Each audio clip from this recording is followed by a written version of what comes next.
September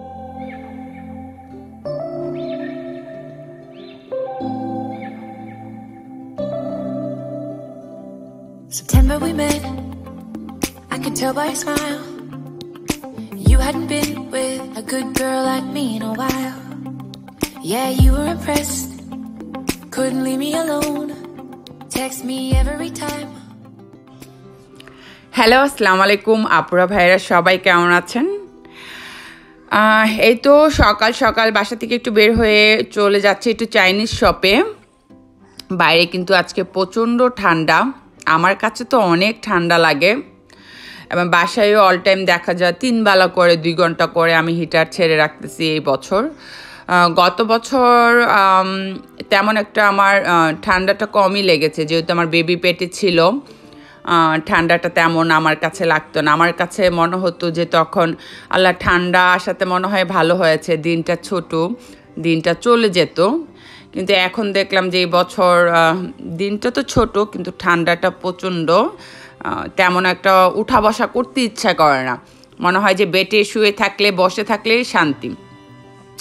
অবশ্য এই বছর আমি রান্না বান্নাটা একটু কম করেছি, একদিন রান্না করে দেখা গিয়েছে 2 দিন খেয়েছি বা 3 দিন খেয়েছি, এরকম হয়েছে। ভালো লাগলে করেছি, ভালো না লাগলে রান্না করি নাই। অবশ্য একা থাকার মাঝে কিন্তু এটা আবার একদিক দিয়ে শান্তি। আপনি যখন পরিবারের বা 5 জন বা শ্বশুরবাড়ির 5 জনের সাথে আপনি থাকবেন, তখন কিন্তু আপনার বাধ্যতামূলক শরীর ভালো লাগুক আর খারাপ লাগুক আপনাকে কিন্তু রান্না করতে হবে। তো একদিন আমার ছোট ননাসের সাথে বলতেছিলাম যে আপু মনে হয় 5 জনের সাথে থাকলে ভালো হতো। তো উনি আমাকে এই কথাটা রিপিট করেছিল যে একা আছো, এখন ইচ্ছে করলে উঠো, না হয় উঠো না, বা রান্না করলে করো, না করলে নাই, কিন্তু 5 জনের সাথে থাকলে তো তখন ভালো লাগুক আর না লাগুক কাজ কিন্তু তোমাকে করতে হতো। তো এটা কিন্তু সত্য।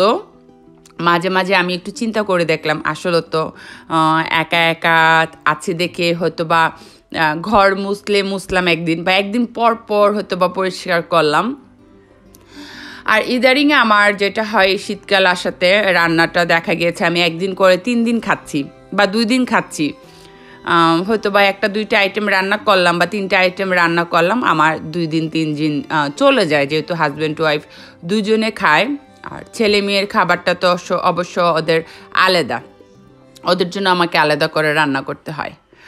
তো চাইনিজ শপ থেকে আমার জন্য এই নুডলসের প্যাকেটটা নিয়ে আসলাম, দেখলাম যে এটা ঝাল কিনা, যদি খেয়ে দেখি ঝাল তাহলে নেক্সট বার নিয়ে আসবো। নারকেলের পানি, এই পানিটা আমার খুব ভালো লাগে খেতে। আর লিকুইড দুধটা নিয়ে আসলাম, ঘন দুধটা, যেটা অনেক সময় এটা দিয়ে পিঠা বা পুটিন বা যে কোনো মিষ্টি জাতীয় খাবারে দিলে এই দুধটা দিয়ে খেতে ভালো লাগে আর কি। দুধটাকে আর আলাদা করে ঘন করতে হয় না। তো চাইনিজ শপ থেকে বের হয়ে আবার চলে গেলাম আমি মাংসের দোকানে। তো ওইখান থেকে একটা আস্ত মুরগি, গরুর মাংস আর আমার কয়েকদিন যাবতই মানে খুব খেতে ইচ্ছা করছে রুটি দিয়ে কলিজা ভুনাটা আর কি। তো এর জন্য গুদ্দা কলিজা এগুলো মিক্সড করে নিয়ে আসলাম। তো আমার হাজব্যান্ডে আমাকে ফোন করে জিজ্ঞাসা করলো যে তুমি তো কথা বলতে পারো না, কিভাবে বুঝিয়ে বললা? তা আমি বললাম ইশারা ইঙ্গিতেই অবশ্য মানে বুঝিয়ে বলেছি। আর যেহেতু সবসময় আমি মাঝে মাঝে একা একা গিয়ে নিয়ে আসি, তো ওরা আমার জানে যে আমি কথা বলতে পারি না, তো ওরা ইশারা ইঙ্গিতে বললেই কিন্তু দিয়ে দেয়। তো এইটা আমি ফার্স্টে নিয়ে আসছি, এটা কিছুটা পেঁপের মতন, এটা ভাজি করে খেলে নাকি খুব ভাল লাগে। আমি একটা আপুর ইউটিউব ব্লগে দেখেছি, উনি ইংল্যান্ডে থাকে। আর নতুন আলু তো অবশ্য পাওয়া যায় না, ছোট ছোট যে নতুন লাল আলুটা, সেটা খেতে কিন্তু অনেক টেস্ট। তো তারপরে এটা পেলাম, ছোট একটা প্যাকেট নিয়ে আসলাম। সবসময় একসাথে 5 কেজি নিয়ে আসে আমার হাজব্যান্ডে। তো এইবার ছোট প্যাকেটে নিয়ে আসলাম, যদি ভালো লাগে তাহলে পরবর্তীকালে বলবো যে একসাথে 5 কেজি নিয়ে আসার জন্য আর কি।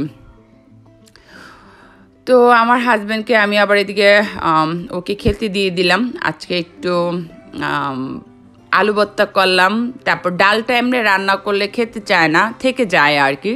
তো ডালের ভর্তা করলাম আর সিম দিয়ে আলু দিয়ে মাছের মাথা দিয়ে রান্না করলাম। অবশ্য সিম বেগুন আর শুটকি দিয়ে রান্না করলে বেশি মজা হয়, ওইটা আমার হাজব্যান্ডে বেশি পছন্দ করে। যখনই আমার বড় ননাস, উনি আবার বাংলাদেশে চিটাঙে থাকে, তো ওনাকে মাঝে মাঝেই ফোন করলে উনি বলে যে উনি সিম দিয়ে রান্না করেছে, বেগুন দিয়ে শুটকি দিয়ে। তো আমার হাজব্যান্ডে বলে উফ, আমি যদি এখন খেতে পারতাম। ওর অবশ্য অনেক পছন্দ ডাল দিয়ে পুঁই শাক দিয়ে একসাথে রান্না করা। তো আমারও ইদারিং একটু লাউ খেতে ইচ্ছে করছিল, কিন্তু এইখানে লাউ পাওয়া যায় না তেমন, মাঝে মাঝে পাওয়া যায়। বাঙালি শপ 2টা শপ হয়েছে নতুন, তো ওইখানে মাঝে মাঝে পাওয়া যায়, রেগুলার পাওয়া যায় না। আর পুঁই শাকটাও মাঝে মাঝে পাওয়া যায়। তো বিকালবেলা একটু ভাজা পোড়া, ও যখন বাসায় থাকে, ও আজকে গিয়ে মানে ছুটি নিয়েছে আর কি, কাজে যায় নাই।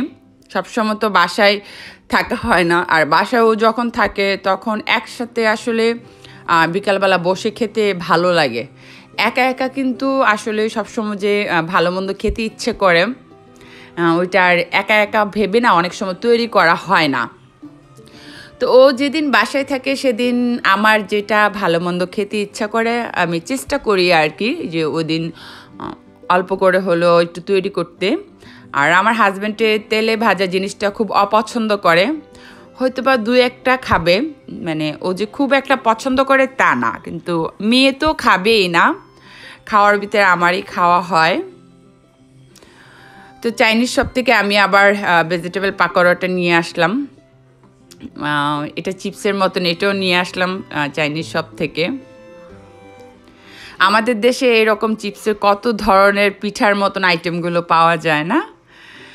আসলে মনকে সান্ত্বনা দেওয়া আর কি, যেটা চোখের সামনে পাওয়া সেটা নিয়ে, আর যেটা নাই সেটা নিয়ে আফসোস করে আরও নিজের ভিতরে আক্ষেপ তৈরি করাটা একটা কষ্টকর। কিন্তু মানে অনেক সময় আমার ক্ষেত্রে হয়, আল্লাহ, আমি যখন বসে বসে টিভি দেখি, ইউটিউব ব্লগগুলোতে বাংলাদেশের খাবারগুলো দেখি আমাদের, তখন মনে হয় যে নিজের দেশে কবে যাব আর কবে এগুলো খাবো। অবশ্য ইটালি অন্য শহরগুলোতে কীরকম পাওয়া যায় শাকসবজি বা দেশের খাবারগুলো আমার জানা নেই, কিন্তু আমি যে শহরটা থেকে তেমন একটা পাওয়া যায় না। তো আজকে আমার হাজব্যান্ডে আমার জন্য সিঙ্গারা, তারপরে নিমকি, জিলাপি, তো অনেক দিন যাবতই বলছিলাম সিঙ্গারা খাবো সিঙ্গারা খাবো। ও আরেকটা শহরে গিয়েছিল একটু কাজে, তো ওইখান থেকে পেলো, ওই জন্য অল্প করেই আমি বললাম যে ঠিক আছে নিয়ে এসো। তাও একটা সিঙ্গারা 1 টাকা, মানে বাংলাদেশের টাকা 100 টাকা একটা সিঙ্গারা। আমার কাছে মনে হলো অতিরিক্ত প্রাইস, 100 টাকা দিয়ে একটা সিঙ্গারা খাবো, মানে এটা চিন্তা করে খেতে ইচ্ছা করে না অনেক সময় আর কি। তা আমাদের দেশের মতন এত টেস্ট না সিঙ্গারাগুলো। তো ওকে বললাম যে শুটকি পেলে শুটকি নিয়ে আসবা, কারণ আমি যে শহরটা থাকি এই শহরটা তেমন একটা শুটকি পাওয়া যায় না। চাইনিজ শপে শুটকি পাওয়া যায়, কিন্তু ওইগুলো আমরা খেতে পারবো না, কারণ অনেক শক্ত, আর কীভাবে রান্না করতে হয় সেটাও আমি জানি না। তো কিছু পান পেলো, পান পেয়ে তো আমি অনেক মহা খুশি। তো এর আগের বারও অনেক নিয়ে আসছিল, তা আমি বললাম যে নষ্ট হয়েছে, পচে পচে ফেলে দিয়েছি, এবার অল্প করে নিয়ে আসবা, যেহেতু আমরা দুজনেই খাই। আর এখানে আরেকটা ভাবি আছে, উনিও খুব পছন্দ করে, কিন্তু উনি আমার কাছ থেকে এত দূরে থাকে যে আমি চাইলেও ওনার জন্য আর পাঠাতে পারি না আর কি।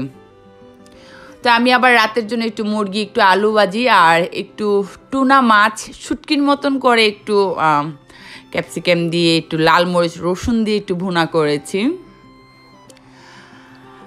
এইটা দিয়েই দেখা যাবে আমার যে 2 দিন হয়ে যাবে, হাজব্যান্ড ওয়াইফ 2 দিন এইটা দিয়েই খাওয়া হয়ে যাবে।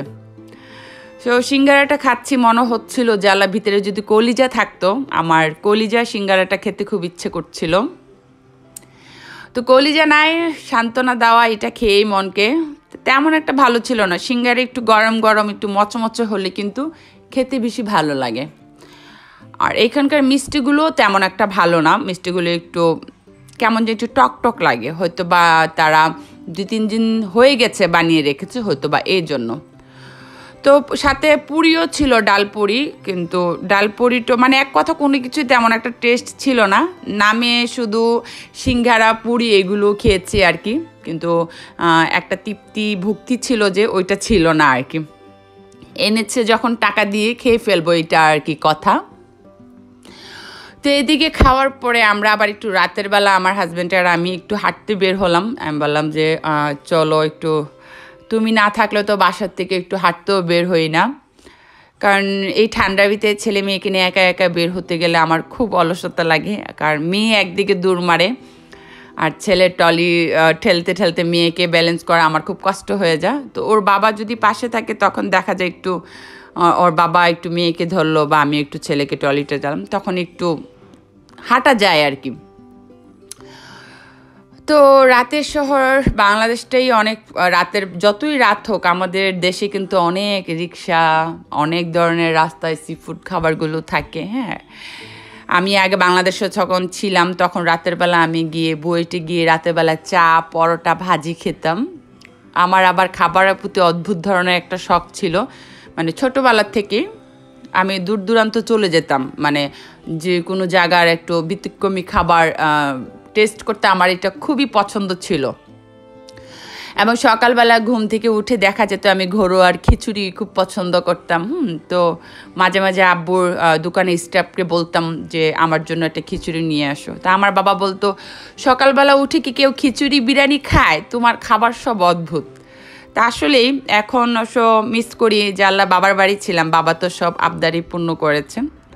হাজব্যান্ডে যে করে না তা কিন্তু না, ও করে। তো আর কি হাঁটা চলা মুভমেন্ট শেষ, এখন বাসার দিকে ফিরবো আর কি। তো আপুরা ভাইয়ারা যে যেখানে আছেন ভালো থাকবেন, আমাদের জন্য দোয়া করবেন, সবাই ভালো থাকবেন। আল্লাহ হাফেজ।